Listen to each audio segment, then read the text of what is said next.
अस्सलामुअलैकुम my dear students, how are you. उम्मीद है कि आप सब खैरियत से होंगे।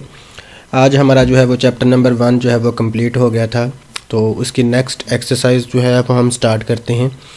नेक्स्ट एक्सरसाइज में हमने जो है ना वो रिव्यू एक्सरसाइज है। रिव्यू एक्सरसाइज में जो है वो इसके MCQs वगैरह दिए गए थे, तो उसके बाद जो है ना हमारे पास सॉल्व क्वेश्चन आ जाते हैं। MCQs जो है वो नहायत ईजी हैं। उसके बाद वो भी मैंने जो है वो PDF की शक्ल में जो है वो अपलोड कर दिए हैं। तो अब जो है वो नेक्स्ट हमारे पास जो है वो रिव्यू एक्सरसाइज थी। तो रिव्यू एक्सरसाइज में जो सवाल सॉल्व होते हैं वो मैंने आपके सामने सॉल्व किए हैं। तो ऐसे तमाम स्टूडेंट्स, ऐसे तमाम व्यूवर्स जो मेरे चैनल पे नए हैं, इसको सब्सक्राइब कर लीजिएगा ताकि आपकी नेक्स्ट आने वाली वीडियो जो है, नेक्स्ट आने वाली एक्सरसाइज जो है वो आप तक जल्द से जल्द पहुँच सके। तो चलते हैं जी हम क्वेश्चन नंबर 2 की तरफ। तो क्वेश्चन नंबर 2 में जो है हमें फाइंड x एंड y, हमने x और y को फाइंड करना था और वैल्यू हमें दी गई है x - 1, y + 1, 4 - 7, 0 - 2, 4 और -7, ये वैल्यूज़ हमें दी गई हैं और इसमें से हमने जो है वो x और y की वैल्यूज़ जो है वो फाइंड करनी है। जैसे कि हमने एक्सरसाइज नंबर 1.1 के अंदर किया था, सेम एज सेम वैसे ही हमने करना है। वहाँ हमने क्या किया था, एक्सरसाइज नंबर 1.1 में जो सबसे लास्ट वाला क्वेश्चन था, वहाँ हमने कंपैरिजन किया था कि फ़र्स्ट वाली वैल्यू को फर्स्ट वाली वैल्यू के इक्वल रखना था, सेकंड वाली वैल्यू को सेकंड के इक्वल। अभी भी गौर करें तो ये 4 था, तो ये भी आपके पास 4 है, ये -7 है, तो ये भी आपके पास -7 है। अगर ये वाली वैल्यूज़ आपकी इक्वल हैं तो लाजमी सी बात है कि x - 1 = 0 होगा, तो ये हमने x - 1 = 0 लिखा है। इसको सॉल्व कर लेंगे तो हमारे पास x - 1 = 0 था, तो ये माइनस का 1 दूसरी तरफ जाके प्लस का 1 होगा, तो आपके पास x की वैल्यू जो है वो 1 आ जाएगी। उसके बाद y की वैल्यू दी गई है y + 3, इसको हमने इक्वल रखना है -2 के। तो यहाँ हमने इसको जो है वो दूसरी इक्वेशन बना ली, y + 3 = हमारे पास जो है वो -2 आ गया। ये प्लस का 3 था, तो जब प्लस का 3 दूसरी तरफ जाता है तो जाके माइनस का 3 हो जाएगा, तो -2 और -5, तो ये आपके पास जो है ना -5 इसका आंसर आ जाएगा। ये हमारे पास क्वेश्चन नंबर 2। अब क्वेश्चन नंबर 3 की हम बात करते हैं। तो find the product if possible, हमें वैल्यू दी गई है 1, 5 और 3, -6, 5, 8, 0, 4 एंड 1। हमने इसका जो है वो प्रोडक्ट फाइंड करना है। तो अब देखें, जो आपके पास फर्स्ट मैट्रिसेस है, इसमें नंबर ऑफ़ कॉलम की तादाद जो है वो सिर्फ 1 है। इसमें नंबर ऑफ़ रोज़ जो है वो आपके पास 2 हैं। अगर आप number of rows and number of columns बराबर ना हो तो वो आपकी मल्टीप्लिकेशन नहीं हो सकती, तो इसलिए जो है ना इसकी मल्टीप्लिकेशन नहीं होगी। इसका जो है ना वो प्रोडक्ट हम फाइंड नहीं कर सकते। नेक्स्ट हमारे पास एक्सरसाइज दी गई है फाइंड द इन्वर्स ऑफ ए का हमने इन्वर्स फाइंड करना है। वैल्यू दी गई है x, a = 6, 5, -3 एंड -2, ये हमें वैल्यू दी गई है। हमें किसी भी चीज़ का अगर हमने इन्वर्स ज़रबी माकूस निकालना हो तो उसके लिए हमें जो है वो 2 चीज़ें जो है वो रिक्वायर्ड होती हैं। ये तो हमने इसका अर्जेंट निकालना है, दूसरा हमने जो है वो इसका डिटर्मिनेंट निकालना है। तो जब डिटर्मिनेंट निकालना है तो हमने क्रॉस मल्टीप्लाई करना है। ये 6 को 2 के साथ मल्टीप्लाई करेंगे, 5 को 3 के साथ मल्टीप्लाई करेंगे और दरमियान में साइन जो है वो हम माइनस का लगाएंगे। दूसरी आपके पास जो है वो वैल्यूज़ वो चाहिए होती है अर्जेंट की। अर्जेंट में डायगोनल्स एंट्रीज जो वतरी होती हैं उसको इंटरचेंज करना होता है। -2 6 की जगह चला जाएगा, 6 जो है वो 2 की जगह आ जाएगा, और 5 और 3 इन दोनों की जो है ना वो आपने अलामतें चेंज करनी है। तो चलते हैं जी हम क्वेश्चन नंबर 4 को इसको सॉल्व करते हैं। तो सबसे पहले हमारे पास ये वैल्यूज़ आ गई। ये नीचे मैंने उसका फार्मूला लिख दिया है, A inverse = A over determinant साथ उसका अर्जेंट। अब हमने सबसे पहले जो है वो इसका डिटर्मिनेंट निकालना है। डिटर्मिनेंट निकालने के लिए उसकी जो है ना वो वैल्यूज़ हमने लिखी हैं, जैसी है 6, 5, 6, 5, -3, -2। हमने इनको दोनों को क्रॉस मल्टीप्लाई किया। 6 को जब 2 के साथ मल्टीप्लाई करते हैं तो -12 आ जाता है। 5 को जब -3 के साथ मल्टीप्लाई करेंगे तो -15 आ जाता है। दरमियान में साइन जो है वो माइनस का। जब डिटर्मिनेंट निकालना होता है तो दरमियान में साइन माइनस का आता है। -12 जैसा है वो वैसे का वैसे ही आ जाएगा। ये वाली माइनस और ये वाली माइनस, ये दोनों मिलके आपके पास प्लस बना देंगे, और ये 15 जैसा है वैसे का वैसे ही। 15 में से आपने 3 निकाले तो आपके पास डिटर्मिनेंट जो है वो कितना आ गया, डिटर्मिनेंट आपके पास 3 आ गया। उसके बाद हमने इसका अर्जेंट लेना था, तो अर्जेंट में हमने वैल्यूज़ चेंज करनी थी, तो ये मैंने उसकी वैल्यूज़ जो है वो चेंज कर दी और 2 के सिंबल चेंज करने थे वो चेंज कर दिए। यहाँ 6 था तो यहाँ -2 आ गया, यहाँ 2 था तो यहाँ 6 आ गया, माइनस का 3 था तो प्लस हो जाता है, माइनस का 5 था, प्लस का 5 था तो माइनस का 5 हो गया। तो जो हमारे पास फार्मूला था 1 ओवर डिटर्मिनेंट साथ उसके अर्जेंट, तो 1 वैसे का वैसे ही, आपने डिटर्मिनेंट जो है वो 3 निकाला था तो यहाँ 3 आ जाएगा, साथ अर्जेंट जो हमारी ये वाली वैल्यूज़ आई थी तो वो ये की वैसे आ गई, तो ये उसकी जो है ना वो A इन्वर्स आ जाता है आपके पास। उसके बाद हमने जो है वो क्वेश्चन नंबर 5 सॉल्व करना है। 2x + 5y = 9, 5x - 2y = 8। ये आपके पास वैल्यूज़ दी गई हैं। हमने इसको क्या करना है, अब चाहे इसको आप इन्वर्स के साथ करें, चाहे आप इसको क्रैमर के साथ करें।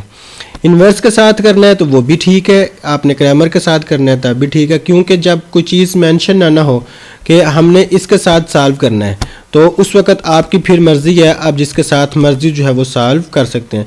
मैंने जो है यहाँ इन्वर्स के साथ किया है, उसके बाद क्रैमर के साथ भी आप करना चाहते हैं तो उससे साथ भी हो जाएगा। दोनों के जवाब जो है वो सेम होंगे, आप किसी के साथ भी करेंगे तो आपके नंबर कट आउट नहीं होंगे। 2x + 5y = 9 था, ये हमने इक्वेशन ये लिख ली। दूसरी इक्वेशन थी 5x - 2y = 8, उसकी इक्वेशन हमने ये लिख ली। अब इनकी हमने मैट्रिक्स फॉर्म बनानी है, तो x वाली वैल्यू 2 थी तो ये हमारे पास 2 आ जाता है, ये 5 थी तो ये हमारे पास 5 वैल्यू आ जाएगी।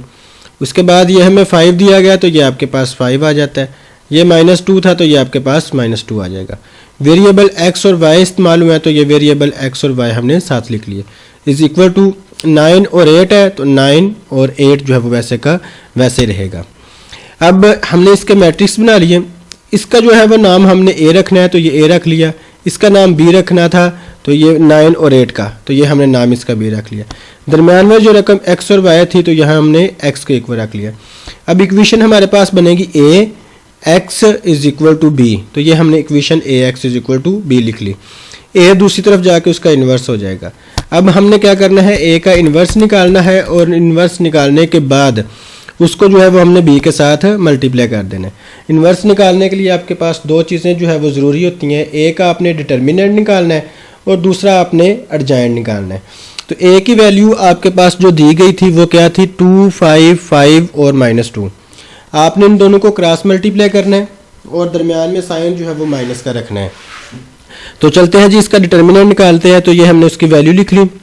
A = हमारे पास 2 को 2 के साथ मल्टीप्लाई करेंगे तो -4 आ जाएगा, दरमियान में साइन माइनस का। 5 को 5 से मल्टीप्लाई किया तो 25, 25 और 4 किया तो हमारे पास 29 आ जाता है। इसका डिटर्मिनेंट जो है वो 0 के बराबर नहीं है। जिसका डिटर्मिनेंट 0 के बराबर होता है तो वहाँ हमारा सोल्यूशन जो है वो एग्जिस्ट नहीं करता। जैसे कि हम एक्सरसाइज नंबर 1.6 कर रहे थे तो उसमें क्वेश्चन नंबर 5 था जिसमें डिटर्मिनेंट जो है वो आपके पास 0 आता है, तो उस वक़्त आपका जो है ना वो सोल्यूशन एग्जिस्ट नहीं करता। 0 के अलावा कुछ भी हो, प्लस में हो, माइनस में हो, किसी भी तरह की आपकी वैल्यू दी गई हो तो आपका सोल्यूशन कुछ ना कुछ जो है वो आपके पास ज़रूर निकलता है।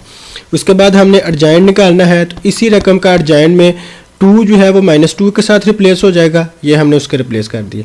ये दोनों 5 थे तो इन दोनों की अलामतें जो है वो आपके पास चेंज हो जाएंगी। अब अर्जेंट और डिटर्मिनेंट ये दोनों वैल्यूज़ जो हैं आपने इस फार्मूले में पुट कर देनी है। ये आपके पास x = 1/a है, साथ अर्जेंट a है। चलें इसको b के साथ भी हमने मल्टीप्लाई करना है तो हम इसको डायरेक्ट जो है वो पुट करके मल्टीप्लाई कर देते हैं।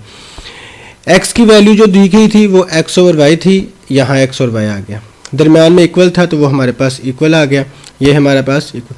a इन्वर्स था तो a इन्वर्स की हमने वैल्यू 1 डिटर्मिनेंट साथ उसके अर्जेंट, ये b के साथ मल्टीप्लाई हो रहा है तो ये हमने b के साथ मल्टीप्लाई कर दिया। मल्टीप्लिकेशन हमारी वैसे ही होती है जैसे कि हम कर रहे थे, रो को कॉलम के साथ किया जाता है। 2 को 9 के साथ करेंगे, इसके साथ माइनस है, इसके साथ प्लस है, तो यहाँ आपके पास -18 आ जाएगा। -5 को 8 के साथ मल्टीप्लाई करना है तो -5 को 8 के साथ मल्टीप्लाई करेंगे तो ये -40 आपके पास आ जाएगा। 5 को आपने 9 के साथ मल्टीप्लाई करना है, इसके साथ माइनस है, इसके साथ प्लस है, तो आपके पास -45 ये आपके पास आ जाएगा। 2 को 8 के साथ मल्टीप्लाई करेंगे, दोनों के साथ कोई जो है वो अलामत नहीं है तो दरमियान में +16 आ जाएगा। तो अब -1/29 जैसा है वो वैसे का वैसा ही, 18 और 40 को ऐड किया तो -58, 45 में से 16 निकालेंगे तो -29। अब क्या करेंगे बेटा, ये 29 58 के साथ भी और ये 29 इस 29 के साथ भी, ये दोनों के साथ डिवाइड हो जाएगा तो हमारे पास इसका आंसर जो है वो एक का बेटा 2 आएगा और एक का जो है वो 1 आ जाएगा। क्यों, 29 को आप टेबल पढ़ें 2 टाइम्स तो वो 58 आ जाता है। x = 2 है और x = 1 आ जाता है। तो इसमें x और y की वैल्यू जो है वो आपके पास 2 एंड 1 आ जाती है। उसके बाद हमें क्वेश्चन नंबर 6 दिया गया है स्टेटमेंट वाला। इसको भी हम जिस तरह चाहें वैसे इसको सॉल्व कर सकते हैं। Qasim and Farzana are selling fruit for a school fund raiser. अब कासम और फरजाना जो है वो कुछ फ्रूट्स जो है वो सेल कर रहे हैं।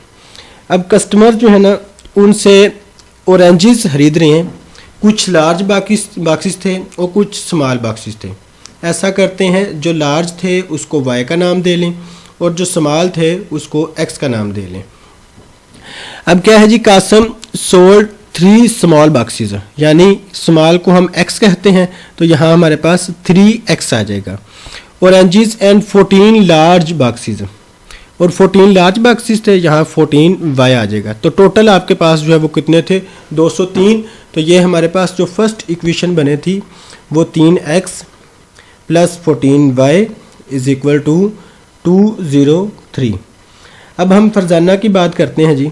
फरजाना ने क्या किया, 11 जो है वो स्मॉल बॉक्सेस एंड 11 जो है वो लार्ज बॉक्सेस। हमने जो है वो 11 ही स्मॉल और 11 ही जो है वो लार्ज। तो इसकी इक्वेशन जो बनेगी वो आपके पास 11x और 11y = 220 जो है वो आपने करना है। इसके बाद find the cost of 1 small box of the oranges and 1 large boxes. तो इसकी जब इक्वेशंस हमने बना ली, इसकी हमें एक इक्वेशन बनती है 3x 14y = 203। तो ये मैंने उसकी जो है ना वो लिख ली है। उसके बाद दूसरी हमारे पास इक्वेशन बनती थी 11x 11y = 220। तो ये इक्वेशन जो है वो उसकी लिख ली। जब आपके पास इक्वेशन बन जाती है, आप इसको इन्वर्स के साथ करें, आप इसको क्रैमर के साथ करें, हमारे पास आंसर में जो है वो कोई फ़र्क किसी तरह का भी जो है वो नहीं आता। आप चाहें तो क्रैमर के साथ कर लें, वो इजी है, आपने सिर्फ़ और सिर्फ डिटर्मिनेंट्स निकालने। आप सिर्फ जो है वो इसको इन्वर्स के साथ कर लें, आपको इन्वर्स वाला इजी लगता है तो आप इन्वर्स के साथ भी कर सकते हैं। तो मैंने जो है वो इसको इन्वर्स मेथड के साथ किया है, वो इसलिए कि इसकी प्रैक्टिस जो है वो आपकी ज़्यादा हो जाएगी।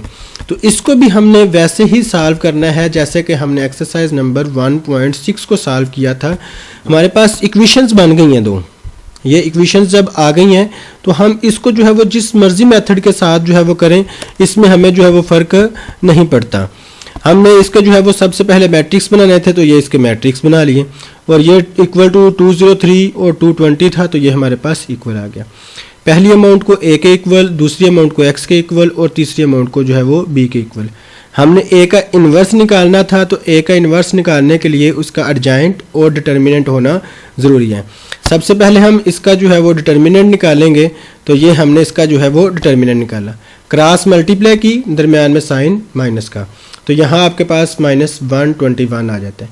एडजाइंट में क्या करना है, इन दोनों की जगह आपने जो है वो रिप्लेस करनी है, 11 3 की जगह और 3 11 की जगह, और 14 और 11 जो है इन दोनों की आपने साइन चेंज करने, तो ये उनके साइन चेंज हो गए।